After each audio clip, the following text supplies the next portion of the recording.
Hello everyone, welcome back to my new video. And बच्चों, हमने जो है क्लास 11th केमिस्ट्री का फर्स्ट चैप्टर स्टार्ट कर रखा है, that is some basic concepts of chemistry, जिसका ये 6th वीडियो लेक्चर है। पहले वीडियो लेक्चर्स में जो है बच्चों हमने फर्स्ट लॉ और सेकंड लॉ, हमने जो है टोटल 3 लॉ अब तक पढ़ लिए थे। Law of conservation of mass, law of definite proportion and law of multiple proportion. आज इस वीडियो लेक्चर में हम लोग बच्चों पहले तो सीखेंगे कुछ ड्रॉबैक्स या फिर लिमिटेशन, जो कि कौन से लॉ की थी, सेकंड लॉ की, लॉ ऑफ डेफिनेट प्रोपोर्शन की कुछ ड्रॉबैक्स है, ज़्यादा नहीं है, 2 ही हैं। और जो है हम इस वीडियो लेक्चर में कुछ न्यूमेरिकल पोर्शन करेंगे उन पिछले 3 लॉ से रिलेटेड, ठीक है। तो वीडियो को स्टार्ट करने से पहले जिसने अब तक मेरे चैनल को सब्सक्राइब नहीं किया है वो अभी जाके चैनल को सब्सक्राइब करें, बेल आइकन को प्रेस करें ताकि आपको सारे नोटिफिकेशंस मिलती रहे। वीडियो को लाइक करें और वीडियो को ज़्यादा से ज़्यादा शेयर करें। अब बच्चों हम लोग स्टार्ट करते हैं हमारा आज का टॉपिक, दैट इज़ ड्रॉबैक्स या फिर limitation of law of definite proportion. अब हमने बच्चों सेकंड लॉ पढ़ा था, डेफिनेट प्रोपोर्शन, उसकी कुछ ड्रॉबैक्स क्या है। फर्स्ट ड्रॉबैक देखिए हमारी क्या है, the law is not applicable when elements combine in the same ratio but different compounds are formed. अब बच्चों हमारे सामने कुछ ऐसे एग्जांपल्स आ रहे हैं जिन एग्जांपल्स का जो हम लोग रेशो निकालते हैं बाय मास, वो तो सेम होता है लेकिन वो कंपाउंड डिफरेंट होता है। तो अब उसका एक एग्जाम्पल देखते हैं। हमारे पास हमने एक तो लिया फॉर्मल्डिहाइड, एक हमने साथ में लिया ग्लूकोज। फॉर्मल्डिहाइड का हमारा फॉर्मूला क्या होता है बच्चों, HCHO, ठीक है। और ग्लूकोज का हम सबको पता है C6H12O6। अब हमें कुछ नहीं करना है, जो डिफरेंट एलिमेंट्स हैं इस कंपाउंड के अंदर उनका हम लोग रेशो निकालेंगे बाय मास। तो हमें यहाँ पे एक तो कौन कौन से एलिमेंट्स दिख रहे हैं, हाइड्रोजन दिख रहा है, कार्बन दिख रहा है और ऑक्सीजन। सेम यहाँ पे भी हमें दिख रहा है, कार्बन भी है, हाइड्रोजन भी है और ऑक्सीजन भी है। तो हम लोग इनका मास बाय रेशो, मास का रेशो निकालते हैं। तो हमने लिखा mass of hydrogen ratio mass of carbon ratio mass of oxygen. Same आप लोग यहाँ पे भी ऐसे ही लिखेंगे, mass of hydrogen ratio mass of carbon ratio mass of oxygen. अब आपको कुछ नहीं करना है, इन एलिमेंट्स का जो भी एटॉमिक मास है आपको उनको मल्टीप्लाई कर देना है इनके नंबर ऑफ एटम्स से, कि उस एलिमेंट के जो है कितने नंबर ऑफ एटम्स आपको गिवन है उससे आप मल्टीप्लाई कर दीजिए। जैसे यहाँ पे फॉर्मल्डिहाइड में बात करें, हाइड्रोजन के कितने एटम्स हैं, 2 एटम्स हैं, तो हमने 2 को मल्टीप्लाई कर दिया उसके एटॉमिक मास से। हाइड्रोजन का जो एटॉमिक मास होता है बच्चों वो 1 होता है, ठीक है। अब हमने रेशो निकाला, कार्बन का एक ही कार्बन है और कार्बन का हमारा एटॉमिक मास होता है 12, तो हमने लिख दिया डायरेक्टली 12। ऑक्सीजन की बात करें तो ऑक्सीजन का एक ही एटम है, तो हमने सीधा ऑक्सीजन का एटॉमिक मास लिख दिया, दैट इज 16। अब हम इनका रेशो निकालेंगे तो क्या आ जाएगा, 2:12:16। इन सबको अगर हम लोग कट करेंगे तो क्या आ जाएगा, 1:6:8। अब हम लोग अगर ग्लूकोज के अंदर बात करें तो हाइड्रोजन का मास निकालेंगे पहले तो कितने एटम्स है हाइड्रोजन के, 12 है, तो हमने 12 को उसके एटॉमिक मास से मल्टीप्लाई कर दिया। हाइड्रोजन का एटॉमिक मास कितना था, 1। कार्बन की बात करें तो आपके कार्बन के कितने एटम्स हैं, 6 एटम्स हैं, हमने उसको उसके एटॉमिक मास से मल्टीप्लाई कर दिया। फिर हमने क्या किया, ऑक्सीजन के 6 एटम्स आपको दे रखे थे, तो ऑक्सीजन के नंबर ऑफ एटम्स को उसके एटॉमिक मास से क्या कर दिया, मल्टीप्लाई। जब हमने इनको सॉल्व किया तो हमारी रेशो क्या है, 12:72:96। जब आप इन तीनों को कट करेंगे तो आपकी रेशो फिर से यहाँ पे क्या आएगी, 1:6:8। अब लॉ ऑफ डेफिनेट प्रोपोर्शन तो ये बोलता है कि आप जो है किसी कंपाउंड को किसी भी सोर्स से ले लीजिए या फिर किसी भी मेथड ऑफ प्रिपरेशन से उसको प्रिपेयर कर लीजिए, उसका जो रेशो आएगा बाय मास वो सेम होगा। अब हम लोग यहाँ पे देख सकते हैं कि यहाँ पे भी आपका रेशो क्या आ रहा है, सेम आ रहा है 2 कंपाउंड्स का, लेकिन ये दोनों कंपाउंड्स का जो फॉर्मूला है वो क्या है, अलग है। एक तो हमारे पास फॉर्मल्डिहाइड है और एक हमारे पास ग्लूकोज है। 2 अलग अलग कंपाउंड्स का सेम रेशो बाय मास कैसे आ सकता है, तो हम लोग बोल सकते हैं कि यहाँ पे जो है हमारा law of definite proportion valid नहीं है, क्योंकि कुछ ऐसे कंपाउंड्स देखे गए हैं जिनका मास का रेशो जो है सेम आ रहा है, ठीक है। तो हम लोग इस केस में इसको मानते हैं कि ये इसकी एक लिमिटेशन रही है। अब बच्चों नेक्स्ट सेकंड ड्रॉबैक देखिए, लॉ ऑफ डेफिनेट प्रोपोर्शन की क्या कह रही है। When an element exist in the form of different isotopes in its compound the law does not hold good. क्या बोल रहे हैं बच्चों, एक एग्जाम्पल के माध्यम से पहले हम लोग समझते हैं। मान लीजिए पहले आपने लिया कार्बन प्लस ऑक्सीजन। कार्बन और ऑक्सीजन जब कंबाइन करेंगे तो क्या बनाएंगे, कार्बन डाइऑक्साइड बनाएंगे। तो अगर हम लोग यहाँ पे इन दोनों एलिमेंट्स का रेशो निकाले, मास का रेशो निकाले, तो क्या हो जाएगा, कार्बन का हमारा मास होता है 12 इस टू ऑक्सीजन का मास कितना हो जाएगा 2 × 16। हमने पहले देखा कि ऑक्सीजन का एटॉमिक मास 16 होता है, ठीक है। तो अब इसका रेशो कितना आ जाएगा 12:32। लेकिन यहीं पे बच्चों अगर हम लोग कार्बन का आइसोटोप ले लें तो वहाँ पे जो कार्बन का एटॉमिक मास आपका 12 ना रह के क्या हो जाएगा 14। अब पहले बच्चों ये समझो कि आइसोटोप होता क्या है। What is isotope?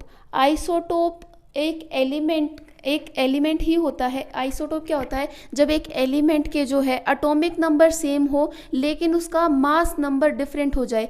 Periodic table में उस एलिमेंट की पोजीशन सेम रहेगी, एटॉमिक नंबर सेम रहेगा, लेकिन उसका एटॉमिक मास क्या हो जाएगा, डिफरेंट हो जाएगा। तो कार्बन का जो आइसोटोप है वो है कार्बन 14, ठीक है। तो यहाँ पे जो कार्बन का एटॉमिक मास आप क्या लेंगे 14 लेंगे। तो कार्बन का एटॉमिक मास कितना हो गया 14।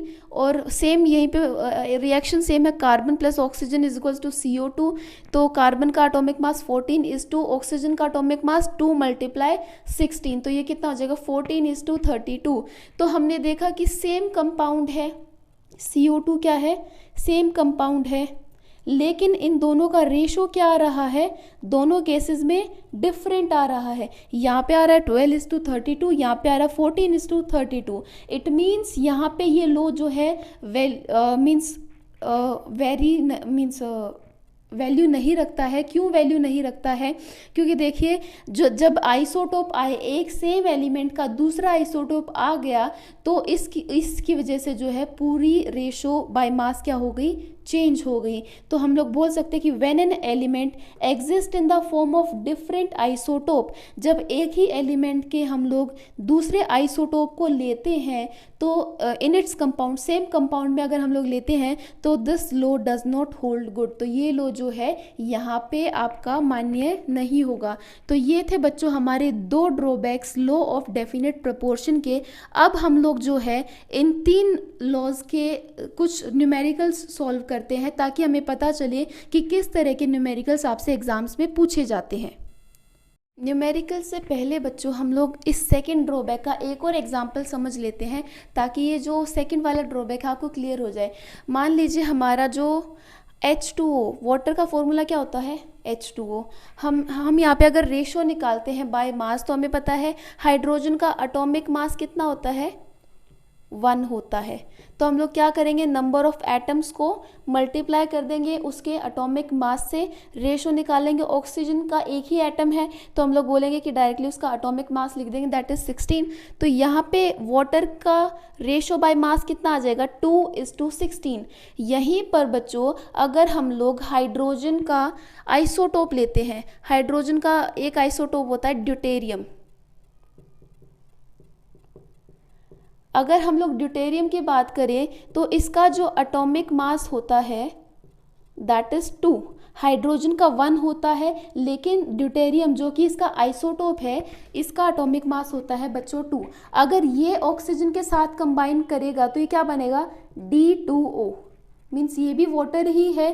क्यों? क्योंकि ये हाइड्रोजन का ही आइसोटोप है। तो हमने लिखा D2O। यहाँ पे अगर हम रेशो निकाल ले बाय मास तो कितना हो जाएगा, नंबर ऑफ एटम्स, ड्यूटेरियम के कितने एटम्स है 2 एटम्स है, मल्टीप्लाई में उसका एटॉमिक मास, एटॉमिक मास बच्चों कितना है 2 है, रेशो फिर ऑक्सीजन की, तो ये कितना हो जाएगा 4:16। तो हमने देखा कि मीन्स सेम कंपाउंड बन रहा है, हमने सिर्फ यहाँ पे उसका आइसोटोप लिया, हाइड्रोजन का आइसोटोप लिया, जिसकी वजह से उसकी रेशो में क्या आ गया, डिफरेंस आ गया। तो हम लोग इसलिए कहते हैं कि ये लो जो है आइसोटोप्स के लिए वैलिड नहीं है। अब हम लोग कुछ न्यूमेरिकल्स देखते हैं। अब बच्चों देखो, फर्स्ट न्यूमेरिकल आपको क्या दे रखा है, if the law of conservation of mass holds true, how much of sodium chloride will react with 34.0 gram of silver nitrate to produce 17 gram of sodium nitrate and 28.70 gram of silver chloride. अब हम लोग जो है धीरे धीरे करके इसको समझते हैं। इन्होंने क्या बोला कि अगर आपका law of conservation of mass means true है तो आप कितना जो है आपका सोडियम क्लोराइड, हम लोग एक एक करके लिख लेते हैं कि कितना आपका सोडियम क्लोराइड रिएक्ट करेगा, किसके साथ रिएक्ट करेगा, with 34.0 gram of silver nitrate. Silver nitrate AgNO3, silver nitrate का आपका फॉर्मूला क्या होता है, AgNO3। इतने के साथ रिएक्ट करेगा ताकि ये क्या प्रोड्यूस कर सके, 17 ग्राम ऑफ सोडियम क्लोराइड, आपका क्या बन जाएगा, sodium nitrate, sorry 17 gram of sodium nitrate and 28.70 gram of silver chloride. तो अब इनकी वैल्यूज़ लिख लेते हैं। NaCl की वैल्यू हमें क्या करनी है, निकालनी है। AgNO3 की आपकी वैल्यू है 34.0 ग्राम, NaNO3 की आपकी वैल्यू कितनी है, 17 ग्राम है, और AgCl की कितनी वैल्यू है, 28.70 ग्राम। अब पहले आप ये देखिए कि आपका law of conservation of mass क्या बोलता है। Law of conservation of mass बोलता है बच्चों कि total mass of reactants should be equal to total mass of product. तो अब जिस भी चीज़ को आपको निकालना है आप उसको क्या लेट कर लो, x, कि हमने जो है NaCl को मान लिया कि वो x ग्राम है, प्लस में हम लोग क्या कर देते हैं, रिएक्टेंट का दूसरा मास दैट इज 34.0 ग्राम, जो कि किसके इक्वल आना चाहिए, 17 ग्राम प्लस 28.70 ग्राम के इक्वल आना चाहिए। अगर ये इक्वल आता है तो yes it follows law of conservation of मास, अगर इक्वल नहीं आता है तो ये फॉलो नहीं करता है। तो हम लोग x को निकालने के लिए बच्चों क्या करेंगे, ये यहाँ पे प्लस में है तो इक्वल टू के इधर जाके क्या किस में हो जाएगा, माइनस में। तो x is equals to 17 plus 28.70 minus 34.0 gram. अब यहाँ पे जब आप इसको सॉल्व करके निकालेंगे तो आपकी x की वैल्यू कितनी आ जाएगी, 11.70 ग्राम। तो इट मीन्स आपका जो NaCl रिएक्ट करेगा उसकी वैल्यू कितनी होगी, 11.70 ग्राम। अब आप जो है हम लोग सेकेंड न्यूमेरिकल हमारा देखते हैं, वो क्या है, एक मिनट रुकिए।